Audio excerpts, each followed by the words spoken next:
مطلب یہ ہے کہ بنی اسرائیل کو تو بڑے سخت قسم کے احکام دیے گئے تھے، جن میں توبہ کے طور پر ایک دوسرے کو قتل کرنا بھی شامل تھا، جس کا ذکر سورہ بقرہ میں آیا ہے۔ اب اگر کوئی ایسا سخت حکم دیا جاتا تو ان میں سے کوئی بھی عمل نہ کرتا۔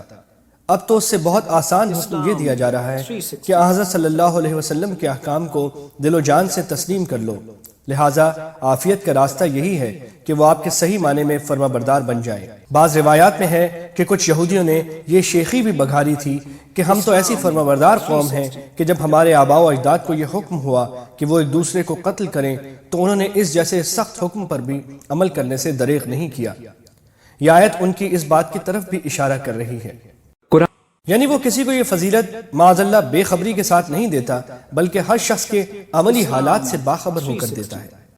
مطلب یہ ہے کہ یوں تو وہ زبان سے مسلمانوں سے دوستی کا دم بھرتے ہیں، لیکن جنگ میں شرکت سے متعلق ان کے تمام خیالات خود غرضی پر مبنی ہوتے ہیں۔ خود تو جنگ میں شریک ہوتے نہیں، اور جب مسلمانوں کو جنگ میں کوئی تکلیف پہنچتی ہے تو ان کو افسوس نہیں ہوتا، بلکہ وہ خوش ہوتے ہیں کہ ہم اس تکلیف سے بچ گئے۔ اور اگر مسلمانوں کو فتح ہوتی ہے اور مال غنیمت حاصل ہوتا ہے تو یہ خوش ہونے کے بجائے حسرت کرتے ہیں کہ ہم اس مال غنیمت سے محروم رہ گئے۔